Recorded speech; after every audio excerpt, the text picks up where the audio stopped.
월요일 모두 까기 시간입니다. 조원진 우리 공화당 대표와 함께합니다. 안녕하십니까 대표님. 네, 반갑습니다. 자, 먼저 이재명 대표 오늘 오전에 지금 병원으로 긴급 이송이 됐습니다. 자, 어제부터 좀 몸이 안 좋다. 그래서 의원들이 지금 계속 요청을 했는데 어제까지는 버티다가 오늘 탈수 또 정신이 혼미한 상태로 병원에 이송했다고 합니다. 어떻게 보셨는지요? 탈수 현상이 네. 오면 가장 위험합니다. 아. 저도 이제 14일 동안 물만 예. 먹고 해봤는데 뭐 후유증이 있고요. 음흠. 19일까지 한다는 것은 굉장히 힘든 시간을 보냈다. 네. 제가 지난 방송인가 이재명 단식의 시간이 왔다. 네. 이런 게 전체 정치권을 그냥 블랙홀식으로 몰고 가잖아요. 네. 아마 오늘 이제 병원 가셨으니까 또 그런 과정에서 정치적인 나름대로의 좀 협치가 이루어지면 좋겠다. 네. 최소한도로 김기현 대표하고 진짜 진심 어린 여야 간에 양당 대표 간에 좀 만남을 좀 가졌으면 좋겠다 네. 이런 생각을 갖고 있고요. 대통령실은 뭐 좀 범죄적인 부분 이런 것 때문에 입장 변화가 없을 것 같아요. 예. 단지 이제 검찰에서 뭐 영장 청구를 하고 또 체포동의안 이제 그 의결을 또 할 텐데 네. 검찰이 조금 시간적으로 영장 청구하는 것은 맞지 않다 이래 봅니다. 아, 지금 상황상 맞지 않다. 대표님도 단식을 좀 해보셔서 잘 아실 것 같은데 어젯밤만 해도 계속 단식하겠다라고 소금하고 물 좀 더 가지고 와라라고 얘기했다고 하는데 정말 몇 시간 만에 급격하게 악화가 됐다고 체력이 하거든요. 급속도로 탈수 현상이 들어오면 못 견딥니다. 예.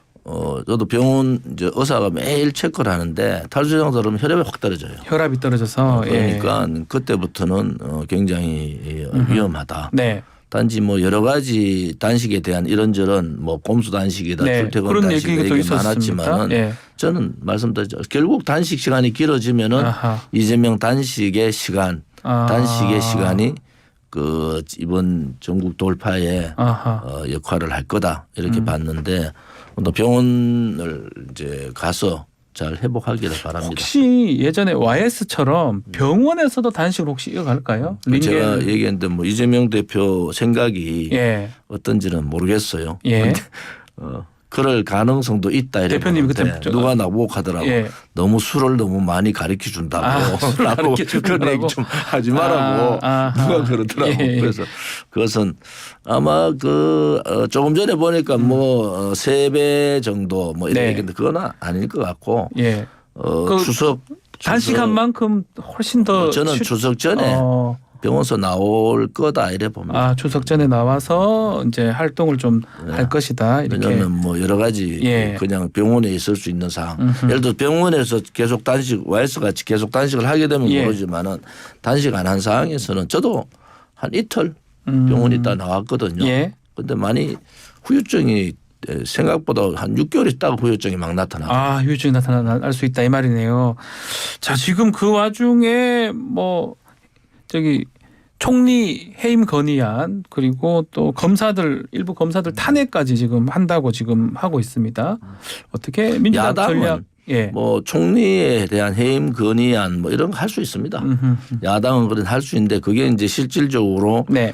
안 될 줄 알지만은 야당의 정치적인 행위 중에 하나다 저는 그래 네. 보고요.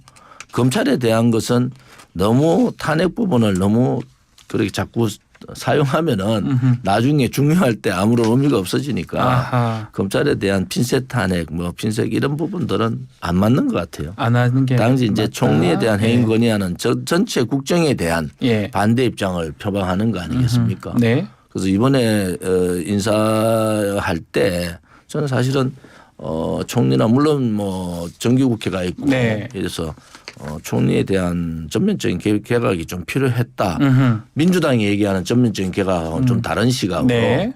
총선에 대한 새로운 상황들을 국민들한테 좀 전달해 줄 필요가 있다. 뭐 개혁적인 인물 네. 혹은 또 좀 젊은 인사들로 개각을 했으면 하는 그런 바람이 있었죠. 그 지금 2차 개각 말씀하셨는데 이번에 대통령 2차 개각의 메시지는 뭐라고 읽고 계십니까? 대통령 국정 운영 스타일로 가겠다. 총선도 이 스타일에 따라서 총선도 평가받겠다. 그런 강한 의지를 전달해줬다 이래 보는 거죠. 강한 의지다. 한 명 한 명 그래도 한번 얘기를 좀 해보면 신원식 국방부 장관 후보자 좀 논란이 좀 되고 있습니다. 저는 좀 걱정하는 게 예. 지금 신냉전 시대고 이제 그 6일 동안 김정은이 북한 군사 그렇죠. 관련 방문을 하고 예. 또 중국도 이제 곧 방문하겠다 뭐 이런 입장인데 네. 국방부 장관이 말이 너무 많아요. 말이 많다. 말을 아껴라. 예. 특히 국방부 장관이 해야 될 이 엄중한 안보 차원에서 네. 국견하기 전 또 국견 때 이런 그러한 여러 가지 발언 문제 이런 게 있는데 지금은 침묵이 금이다. 침묵하라. 국방부 예. 특히 대한민국 국방부 장관은 좀 진중해라. 예. 개인이 아니다. 그래서 저는 좀 걱정스러운 것이 그거 잘 못 참는 성격 같아요. 그래서 지금은 저는 꼭 예. 얘기해 드리고 싶은 것은 예. 좀 진중하고 말을 아끼고 가능하면은 방송 같은 데 좀 나오지 말고 국방부의 그러한 그 국민들의 신뢰감을 심어줄 필요가 있다. 이렇게 봅니다. 유인촌 문체부 장관 후보자는 어떻습니까? 지난번에 BTS 우리 대한민국에 올드합니다. 올드한 인사다 이렇게 말씀하셨는데. 그런데 올드한데 뭐 예. 자전거 타고 출근해서 자전거 타지 말고 예. 그 시간에 청문회 준비하셔라. 제가 정치인들 장관들 뭐 자전거 타고 왔다 갔다 하는데 예. 한 달 못 가더라고요. 그래서 그런 쇼에 그런 거 좀 안 해서 그게 그런 발상이 올드하다는 거야. 그 발상이 올드하다. 그러한 자전거 타고 출근하는 그러한 발상이 너무 올드하다. 예. 요즘 그 젊은 세대 MZ 세대는요. 네. 옛날에는 하면 된다 이랬잖아요. 네. 요즘은 되면 한다. 되면 한다. 바뀌었다는 거예요. 되면 한다는 인식을 가져야지. 본인은 뭐 자전거 타고 뭔가 아직 나는 올드하지 않다 하지만 그 모습 자체가 너무 올드하다. 네. 그래서 그러한 보여주기가 아니라 본인한테 의심의 눈으로 쳐다보고 있는 많은 더 특히 임명한 대통령의 그런 여러 가지 의중이 있을 거 아닙니까? 네. 그런 부분에 대해서 좀 더 고민을 해라. 그래서 그 올드한 모습을 자전거 타는 거로 바꾸지 말고 국민을 향한 진정성 네. 그런 모습을 보여줄 필요가 있다 이렇게 봅니다. 김행 여가부 장관은 지금 김건희 여사하고 친분수들 제기되면서 뭐 가짜뉴스다 얘기도 있고 또 그거 가짜뉴스라니까 또 언론에 사진 같은 게 공개되면서 논란이 되고 있습니다. 별 관계 없는 것 같아요. 별 관계 없습니까? 김행 장관을 다른 쪽에 추천한 쪽을 제가 좀 알고 있어서 아이고 고마워. 김건희 여사하고 자꾸 엮는 것은 그것은 아닌데 요즘 김행 후보자가 여성 한동훈 비슷하게 가겠더라고. 그게 무슨 말입니까? 왜냐하면 뭐 여가부 폐지한다는데 예. 뭐 자기는 뭐 쿨하게 그래 가겠다는 거 아닙니까? 네. 그래서 할 말 다 할 것 같아요. 할 말 다 할 것이다. 그 대통령께서 그런 걸 바라서 김행 장관을 놓은 거 아닌가 이렇게 생각합니다. 자, 그리고 지금 계속 논란이 되는 것 중에 하나가 감사원이 지금 문재인 정부 부동산 통계가 추적됐다면서 지금 뭐 청와대 수석 장관 포함해서 22명의 수사 요청을 지금 한 상황이거든요. 감사원에 지금 계속 이 감사하는 거 이 부분 우리가 어떻게 봐야 됩니까? 뭐 감사원이 문재인 정권 때 뭐 정치적인 감사원 역할을 너무 잘해서 그거 비슷하게 윤석열 정부도 뭐 거기에 대처하고 있는 것 같은데 통계 조작 문제는 심각하다. 예. 2020년에 경실련이 이미 부동산 통계 조작 얘기를 했어요. 이미. 그리고 그러고 난 다음에 한 6배 이제 지가가 문제가 생기면서 그때부터 통계 이제 부동산 통계 그다음에 고용 통계. 고용 통계는 그 기준을 바꿔버렸잖아요. 그래서 이런 통계라는 것은 신뢰고 공정성 이게 되게 중요하잖아요. 그런데 이런 부분에 있어서는 이번을 계기로 통계의 방법 기존에 했던 방법을 없애버려. 기존에 통계하고 비교가 안 되잖아요. 그렇죠. 통계가 정확하게 나와야지 정책 수립을 하고 기획도 하고 집행도 하는데 이러한 부분은 좀 더 철저하게 조사를 해서 통계 부분을 정치적으로 이용하는 그러한 경우는 없도록 해야 되겠다. 통계 부분은 그렇게 좀 하면 안 된다 그 말씀이고 김만배 씨 또 신앙님 허위 인터뷰 관련해서 언론사 또 압수수색도 있었거든요.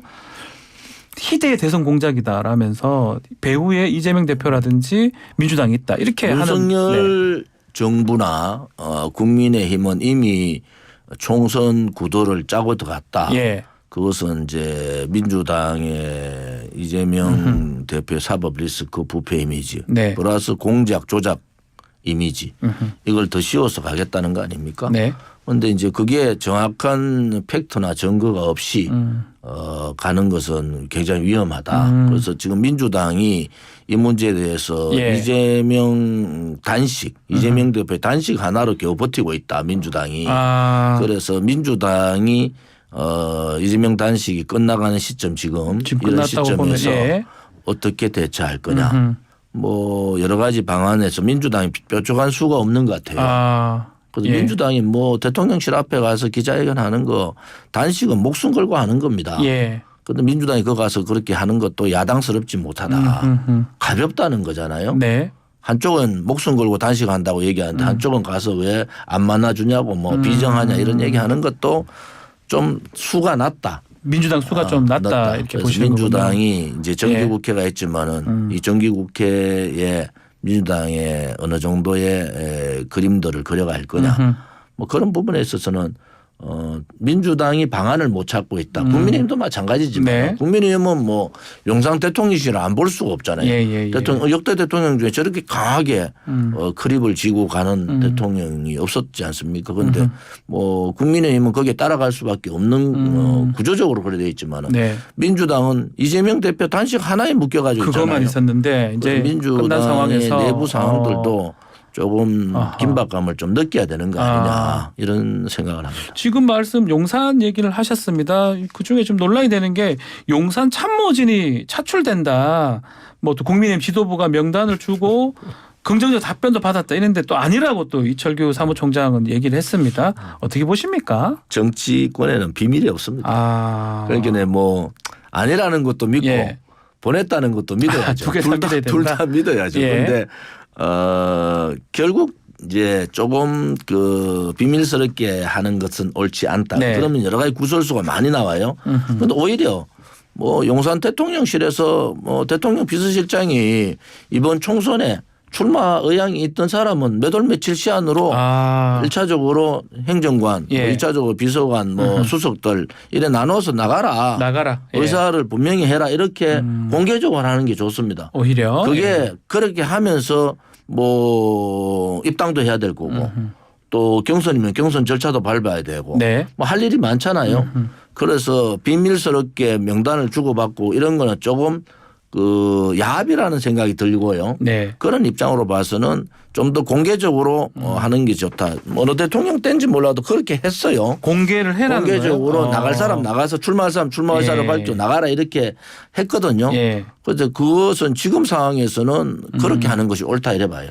근데 문제는 그 지역구 예상 지역구가 좀 뭐 영남이나 좀 서울 강남 아니면 충청 좀 국민의힘의 우수 지역이니까 그 현역들이나 당협위원장들 입장에서는 좀 가만히 있지 못할 것 같기도 하고요. 이번에 총선을 한 세 가지로 봐야 되는데 예. 하나는 수도권 민심이 위험하다. 그 수도권 험지 위험론이 나오지 않습니까? 네. 두 번째는 얼마나 많은 인적 쇄신을 할 거냐. 새로운 사람을 넣을 거냐. 세 번째는 기존에 있는 다선 의원들을 어떻게 배치할 거냐.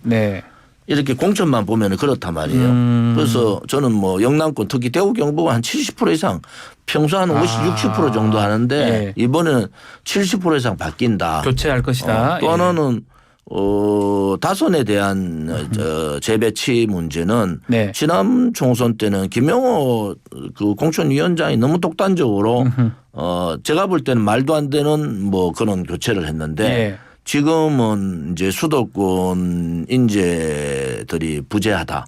또 알려진 사람이 없다. 왜냐하면 선거라는 것은 인지도가 대단히 중요하잖아요. 그렇죠. 민주당은 재선 3선 4선 의원들이 수두룩한데 현역들 이게 초선으로 이제 그 얼굴 알려지지 않은 사람이 들어가서 싸우기에는 굉장히 부담되니까 네.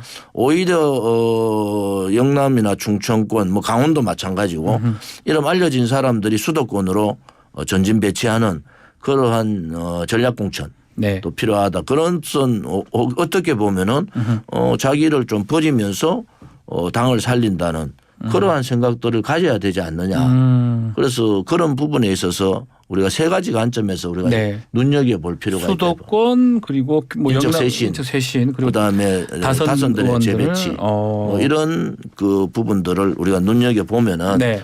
국민의힘이 제대로 된 공천 과정을 가느냐 그렇지 않으면은 진원 선거를 가느냐 아하. 이런 부분들이 눈에 보이죠. 네. 시간이 좀 얼마 안 남았는데 지금 강서구청장 선거도 그렇고 결국은 용산에 좀 뜻이 좀 반영되는 거 아니냐. 총선에 공천도 그래 되는 거 아니냐 이런 얘기가 나오고 용산 있거든요. 뜻이 반영된 거죠. 아하. 그다음에 그것은 저는 뭐 사천의 모양은 네. 이번 용산구청장 김태우 구청장을 사면할 때 네. 뭐 사면 자체가 사사로운 사면이 돼버렸다. 이런 부분에 있어서는 굉장히 문제가 있다고 보고요. 네. 강서구의 전체적인 분위기는 그런데 야권 단일화하지 않으면 국민의힘이 유리한 구도다. 아, 구도는 그렇다. 야당이 많이 나와 있는 구도이기 때문에 좀 더 특히 그 투표율이 되게 저조할 거고요. 보궐선거니까요. 이런 부분에 있어서 어떻게 대처할 거냐. 그런 부분들도 눈여겨보면 좀 볼 필요가 있습니다. 박빙이 될 거라고 보시는 거군요. 박빙인데 야권 단일화 안 하면은 국민의힘의 성산도 있다 이렇게. 아, 알겠습니다. 자, 시간이 다 돼서 오늘 말씀 여기까지 듣도록 하겠습니다. 조원진 우리공화당 대표와 함께했습니다. 감사합니다.